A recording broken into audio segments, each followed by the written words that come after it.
Ambassador Jihoon Park walked into the huge crystal meeting hall of the Galactic Council. His hands shook a little as he held the tablet with Earth's most important warning. The giant room was full of strange sounds, clicking, whistling, and buzzing, as 12 different alien species talked among themselves. Their glowing bodies made weird shadows on the see-through walls. Jihoon took a deep breath and started speaking. The translation machines carried his words to every corner of the room. Respected council members, our space stations far from Earth have found something terrible. We've detected huge energy signals coming from the void sector. Something very old and dangerous is waking up, something that ate entire star systems long ago. The tall insect-like Veltharian prime speaker looked at him with all 6 of her eyes. Then she rolled them in a way that clearly meant she thought he was stupid. Her jaw parts clicked together in what sounded like mean laughter. You humans are still new to space travel. Young species like yours always think they see scary monsters everywhere. Your simple machines probably just picked up normal space radiation. Jisoo Kim, Earth's top scientist who studied alien life, stepped up next to Jihoon. She held up her own tablet full of proof. We've compared these energy patterns to old archaeological data from 17 civilizations that went extinct. This isn't just guessing. We have historical evidence that this exact same thing happened before. But the council members weren't even listening anymore. They had already started talking about shipping routes and mining operations as if the humans weren't even there. The meeting ended with Earth's warnings being filed away with other paperwork, treated like the crazy ideas of a species that had only been in space for 200 years. As Jihoon and his team walked out of the chamber, he could hear the aliens whispering behind them. Violent primitives, one said. Always getting ready for war, said another.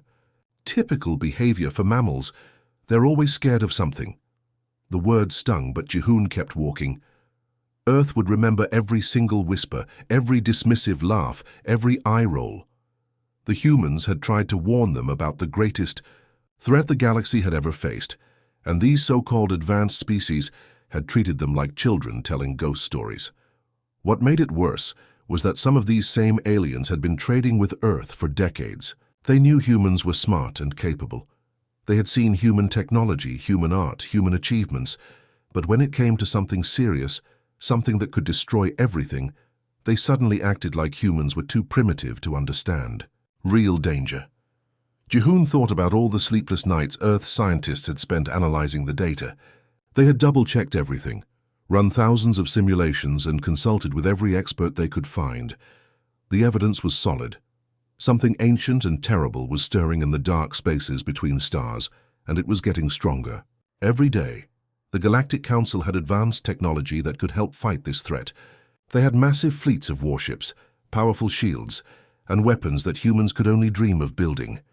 If they worked together, they might have a chance to stop whatever was coming before it became unstoppable. Instead, they chose to laugh as the human delegation boarded their ship to return to Earth. Jihoon made a silent promise. If the Council wouldn't listen to warnings, then Earth would prepare alone. And when the darkness finally came for them all, humanity would remember exactly who had stood with them and who had turned away. The aliens thought humans were too aggressive, too focused on war and conflict. Soon they would learn that sometimes preparing for war is the only way to preserve peace.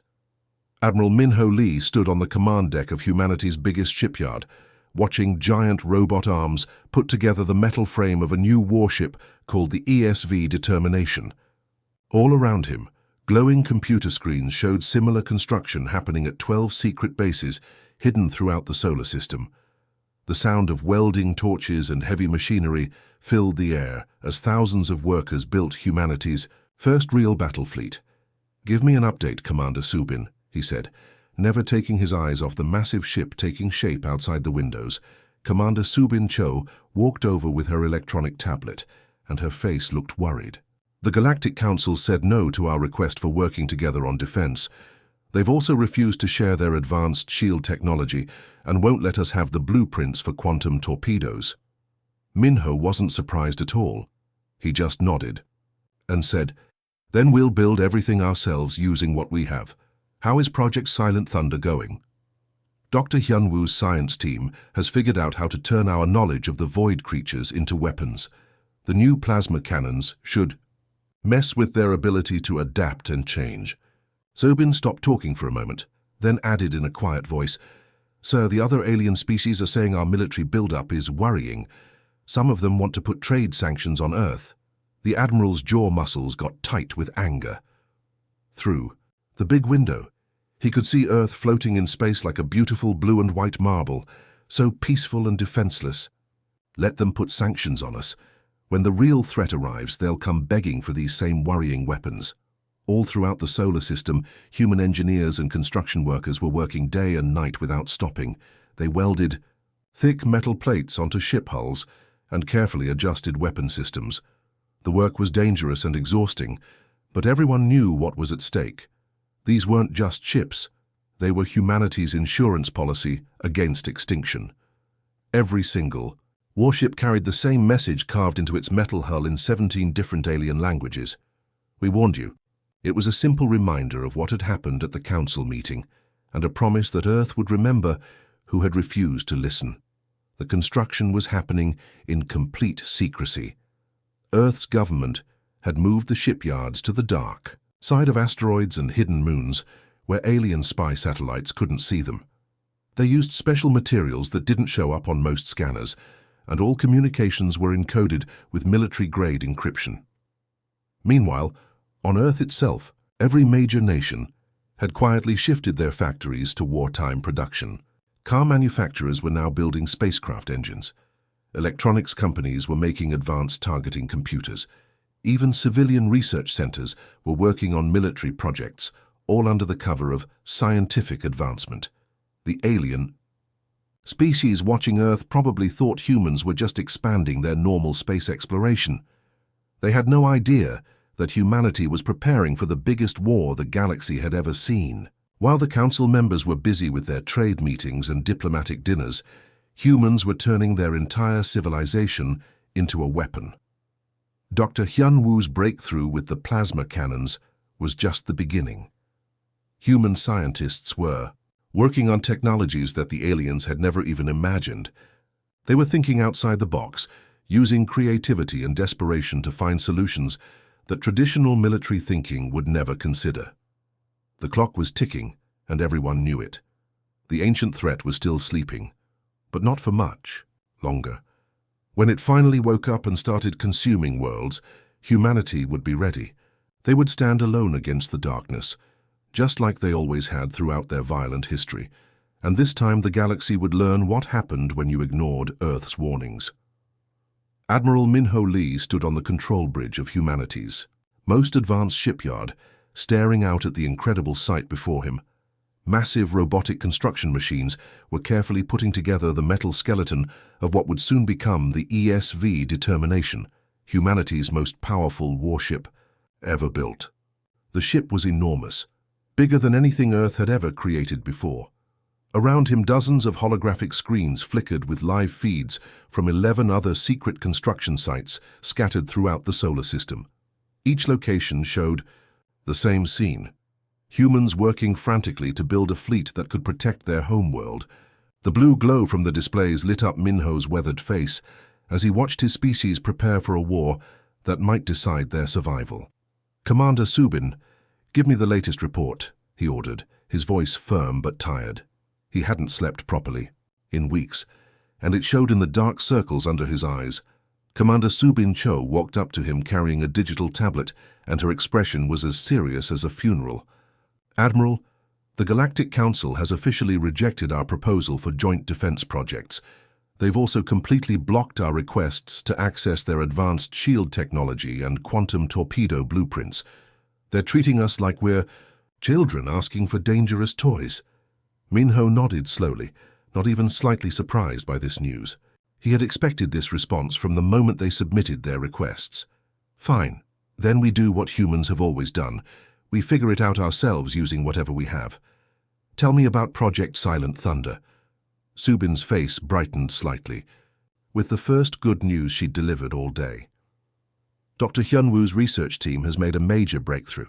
They've successfully turned our scientific understanding of the ancient void creatures into actual weapons technology, the new plasma. Cannon prototypes should be able to disrupt the enemy's ability to adapt and evolve their defenses during battle. She paused for a moment, then her expression darkened again. However, sir, intelligence reports show that several alien species are publicly calling our military expansion deeply concerning and aggressive behavior typical of primitive warlike species. The Zenthari Trade Federation is already proposing economic sanctions against Earth. Admiral Minho's jaw muscles tightened with barely controlled anger. He turned to look through the massive observation window at the sight that never failed to move him. Earth floating in the black void of space like a precious blue and white jewel. It looked so peaceful from this distance, so beautiful and fragile. Most of humanity had no idea how close they might be to complete extinction. Let them impose all the sanctions they want, he said quietly, his voice carrying the weight of absolute determination. When the real darkness finally comes for all of us, those same aliens will come crawling to Earth, begging us to save them with these exact same concerning weapons they're complaining about now. Far out in the cold depths of space, thousands of human engineers and construction workers were laboring around the clock without rest. The sound of welding torches sparked and crackled as they attached thick armor plates to ship hulls. Technical specialists carefully calibrated advanced weapon systems that had never been tested in real combat. Everyone understood that the fate of human civilization might depend on their work. Every single warship in the growing fleet carried an identical message carved deep into its metal hull in 17 different alien languages. We warned you. It was both a reminder of the Council's dismissive attitude and a promise that humanity would remember exactly who had refused to take their warnings seriously when the time came for judgment. The message was simple, but it carried the weight of an entire species' determination to survive. The hegemony's 7th Fleet was the most feared military force in the entire galaxy. 300 massive warships flying together, representing the combined military power of all the core worlds. These weren't just any ships.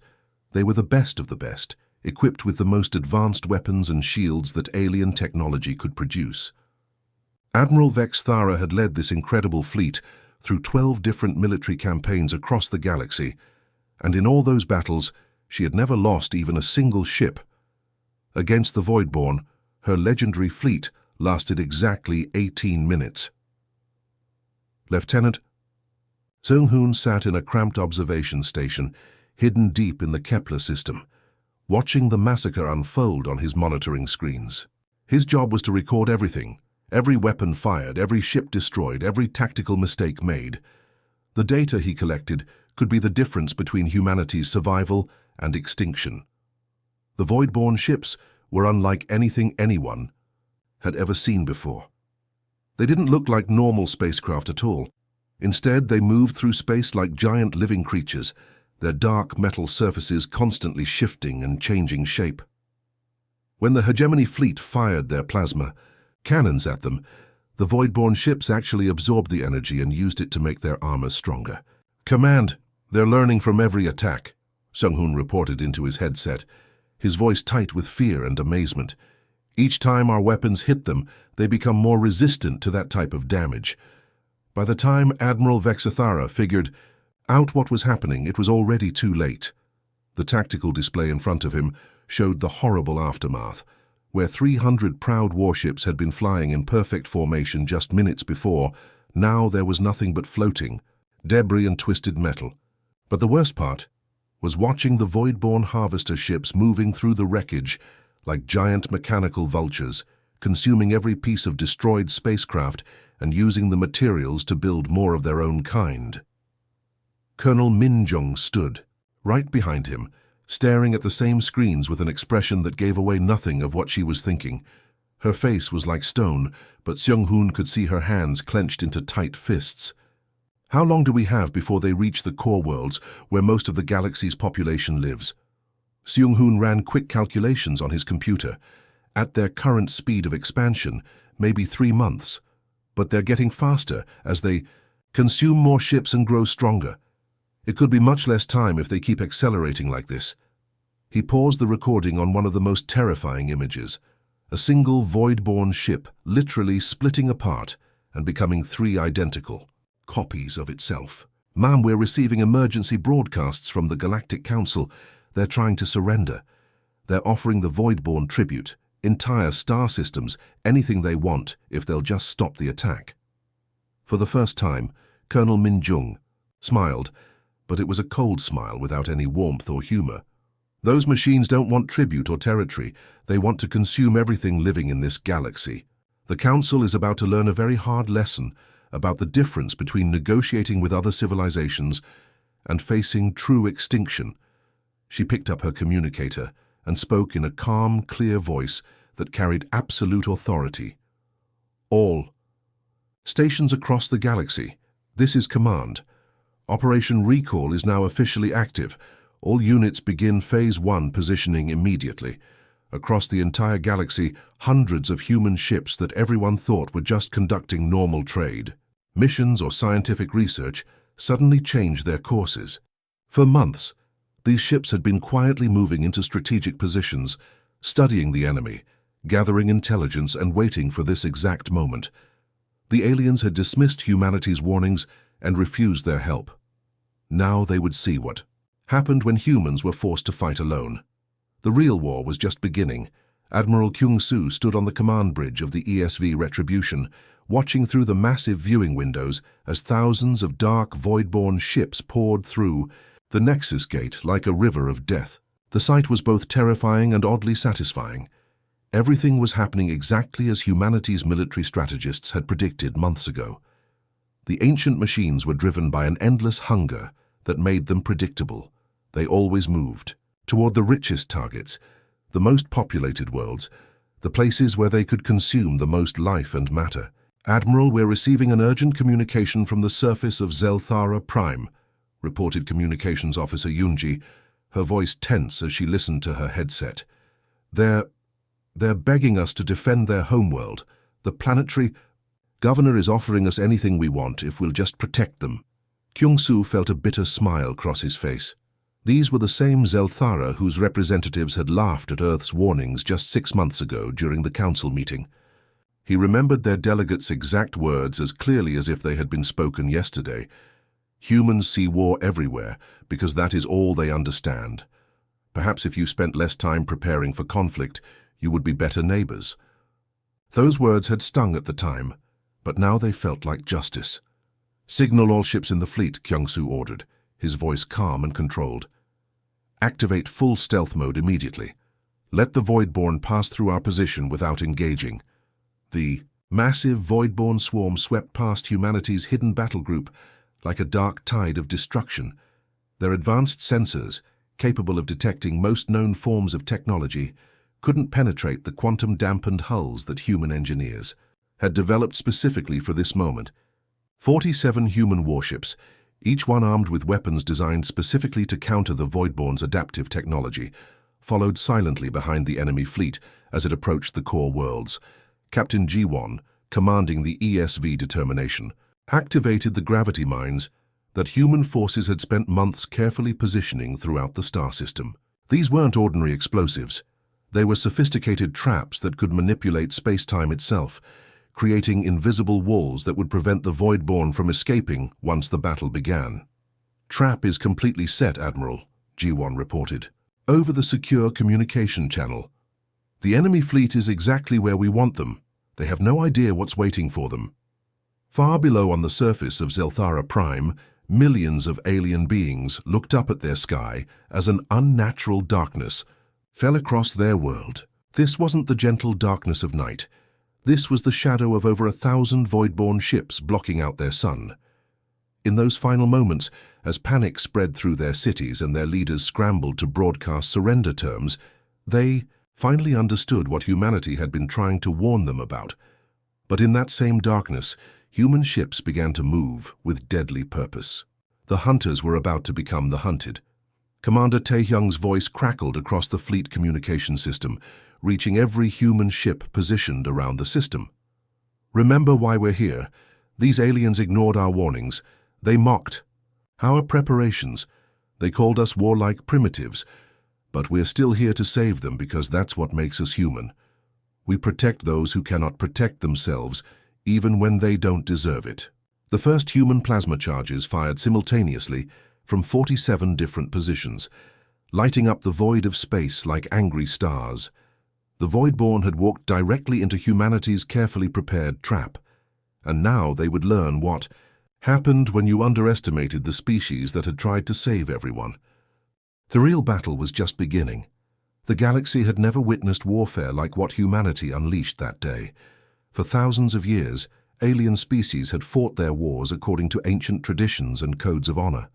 They followed strict rules about what weapons could be used, how battles should be conducted, and what constituted acceptable victory. Their conflicts were usually about gaining territory, controlling trade routes, or settling diplomatic disputes. But humans weren't fighting for land or resources. They were fighting for the survival of every living thing in the galaxy, and that changed everything. Captain Yeji made a decision that would have been unthinkable to any alien commander. She ordered her crew to abandon ship in escape pods, then personally piloted her destroyer on a direct collision course with a massive, void-born capital ship. The impact alone would have been devastating, but human engineers had loaded her ship with experimental antimatter charges that multiplied the kinetic force by 1,000 times. The explosion cracked the enemy vessel's supposedly unbreakable adaptive hull wide open, exposing its vital core systems to concentrated plasma fire from nearby human ships.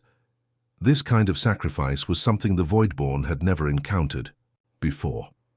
In all their conquests across 1,000 different civilizations, they had never faced an enemy willing to deliberately destroy their own ships to achieve victory. The key to beating adaptive defenses is simple, Dr. Hyunsu had explained to the fleet commanders during their pre-battle briefings. These machines need time to analyze incoming attacks and develop countermeasures. So we hit them with something completely new, cause as much damage as possible, then immediately switch to a different type of weapon before they can adapt. The human fleet executed this strategy with mechanical precision that would have impressed the Voidborn themselves if they were capable of admiration. Plasma cannons fired continuously for exactly 30 seconds, melting through enemy armor and destroying dozens of ships. The moment the Voidborn began adapting their defenses to energy weapons, every human ship instantly switched to kinetic railguns that hurled solid metal projectiles at incredible speeds. When the enemy started developing countermeasures for physical attacks, humanity deployed something the Voidborn had never seen before: quantum torpedoes that existed in multiple dimensional phases at the same time. These weapons could strike targets in normal space, while simultaneously attacking them in parallel dimensions, making them impossible to defend against using conventional methods. Admiral Sungmin coordinated the entire assault from his flagship, watching the tactical displays as human military doctrine proved its superiority over alien tradition. All boarding teams, commence Ghost Protocol immediately, he ordered over the fleet communication system. Teams of human marines wearing specially designed environment suits that completely masked their biological signatures managed to infiltrate several damaged Voidborn ships. Their mission wasn't to capture these vessels or gather intelligence. It was something far more destructive. They carried portable nuclear charges designed to be planted directly in the ship's conversion cores, the systems that allowed the Voidborn to adapt and evolve their technology. The irony was perfect. They were using the enemy's own adaptive capabilities to destroy them from within. The Voidborn had successfully consumed over 1,000 different civilizations throughout their long existence. They had faced every type of military strategy, every kind of weapon, every form of resistance that the galaxy could offer. But they had never encountered a species like humanity, beings who studied warfare as both an art and a precise science, who were willing to sacrifice everything not for personal glory or territorial gain, but to protect others who had shown them nothing but contempt.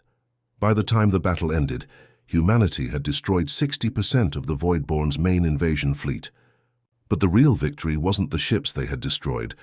It was that they had driven the surviving enemy forces exactly where they wanted them, trapped in the galaxy's core systems with no escape routes available. The most important part of humanity's plan was just beginning.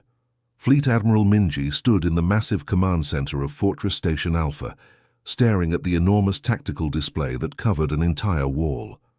The screen showed a real-time map of the galaxy, and thousands of small green dots were appearing across it, like stars coming out at night.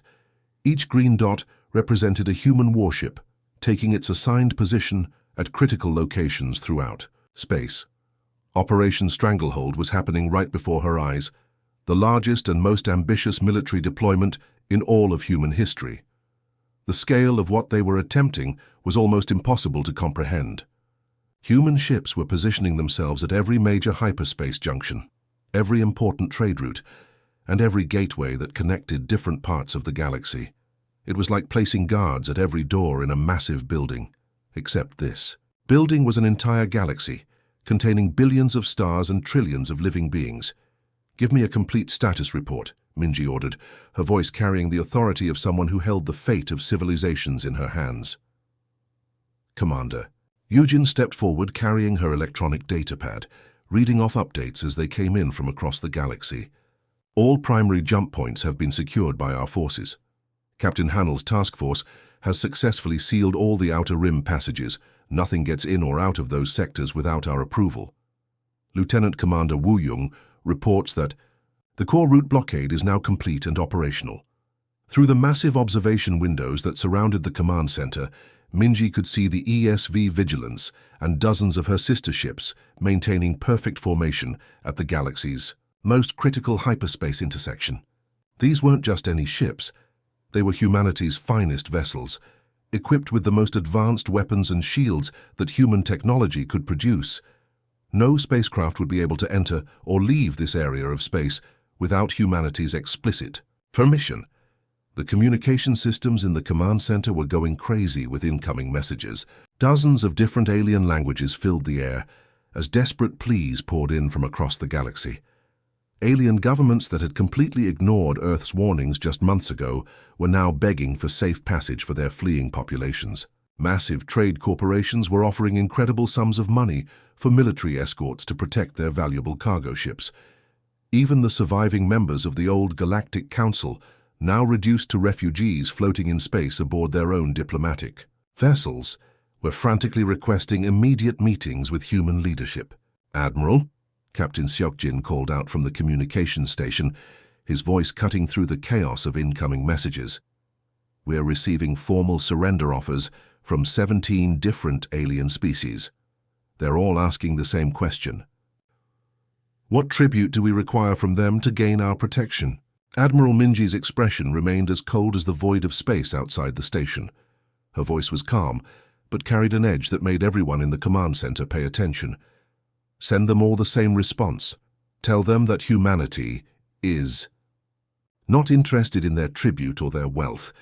We're interested in something much more important: justice. All across the galaxy, the most powerful civilizations that had ruled space for thousands of years were learning a harsh new reality.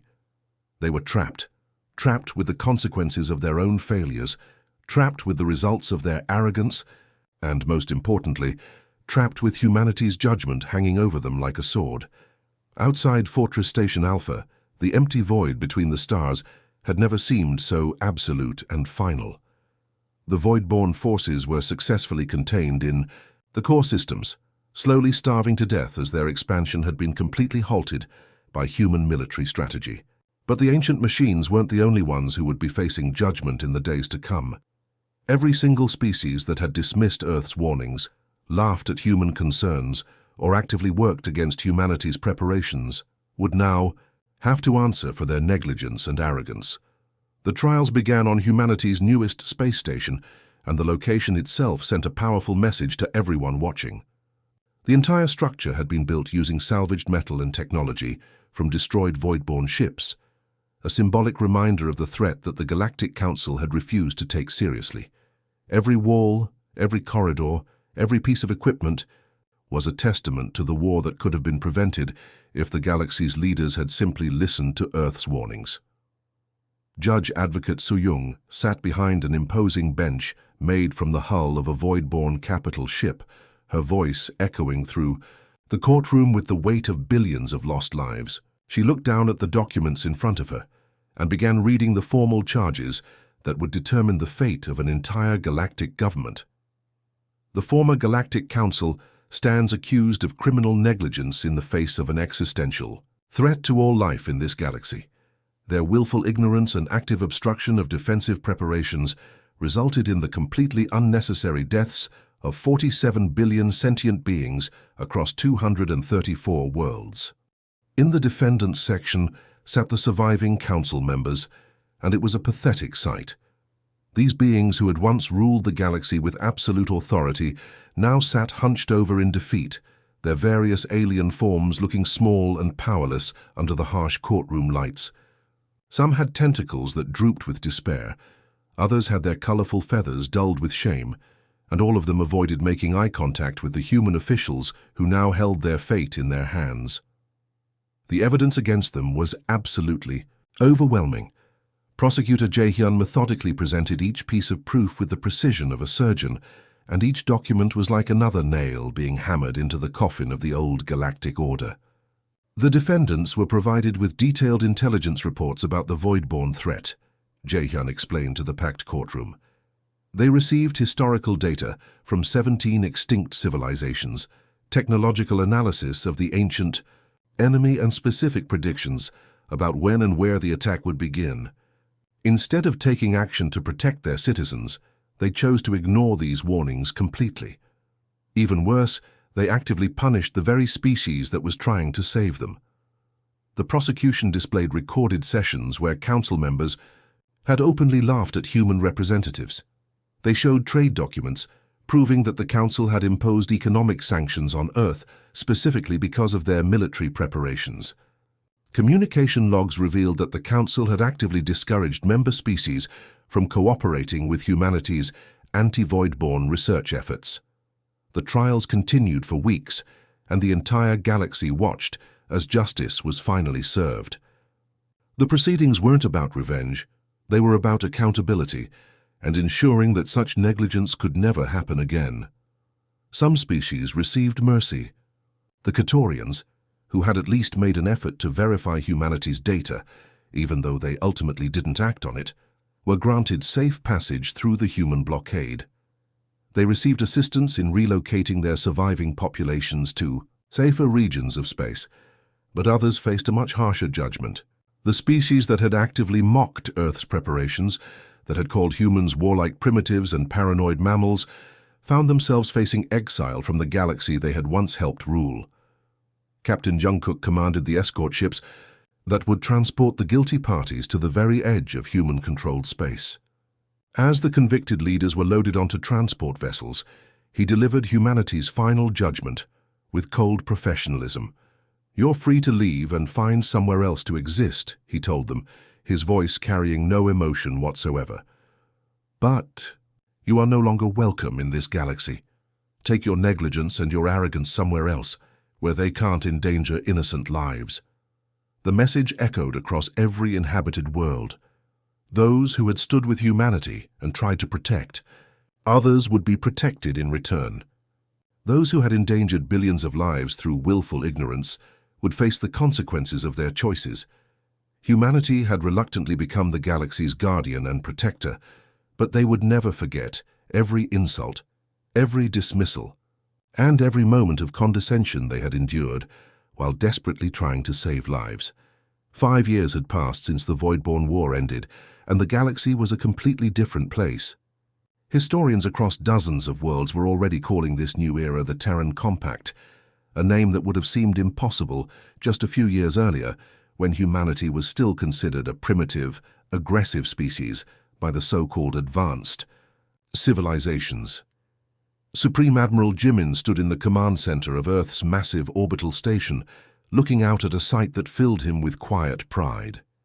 Through the enormous windows, he could see mixed-species patrol fleets conducting training exercises together.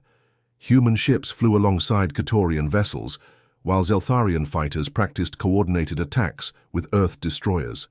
The same, aliens who had once mocked humanity's military preparations were now eager to learn from human tactical expertise. The old Galactic Council was nothing more than a memory now, replaced by something far better, the United Defense Coalition. This new organization was built on principles that the old council had never understood. Every member species, no matter how small or technologically advanced, had an equal voice in government decisions. But when it came to matters of galactic security and defense against existential threats, humanity held final authority. It was a responsibility that humans had never wanted, but one they had earned through blood, sacrifice, and the willingness to stand alone against impossible odds. Captain Nyon commanded one of the new generation patrol ships, and her crew, perfectly, represented what the galaxy had become. Humans worked alongside aliens with an efficiency that came from genuine mutual respect rather than mere tolerance. When her Katorian navigator suddenly spoke up, "Captain, I'm detecting a sensor contact at grid 77. Unknown vessel, possibly a void-born remnant." The response was immediate and perfectly coordinated. Human quantum torpedoes fired first, disabling the mysterious ship's engines and weapon systems. Then alien boarding parties, trained in human military tactics, secured the vessel for detailed investigation. It turned out to be nothing more than a smuggler trying to avoid coalition customs, but that didn't matter. The protocols worked exactly as designed. No potential threat would ever be underestimated again, no matter how small or unlikely. In the former council chambers, which now served as the coalition's headquarters, Ambassador Sunmi was meeting with representatives from an entirely new group, refugees from another galaxy who had fled their own void-born infestation. The irony wasn't lost on anyone present. When these desperate survivors spoke of ancient dangers stirring in the void between galaxies, their warnings were met with immediate mobilization orders and full military support. The galaxy had finally learned its lesson about the cost of ignoring warnings from those who had faced real threats. General Yuzhong reviewed the latest intelligence reports with deep satisfaction. The defense network that humanity had built was a bit stronger than anything the galaxy had ever seen before. Early warning stations were positioned throughout known space, rapid response fleets were ready to deploy at a moment's notice, and every single species in the coalition contributed resources and personnel to the common defense. No one was allowed to remain willfully ignorant of threats to their neighbors ever again. The ancient saying was true. The price of peace really was eternal vigilance, and humanity had taught the galaxy to pay that price gladly. Earth's children now stood watch over more than 1,000 different worlds, serving as both protectors and judges for an entire galaxy. They had taken on the responsibility of ensuring that never again would warnings of extinction be dismissed as the paranoid fears of primitive species. They had saved a galaxy that had once scorned and ridiculed them, and they would continue to do so, because that's simply what humans did. But humanity would never forget the lessons of the Void-born War.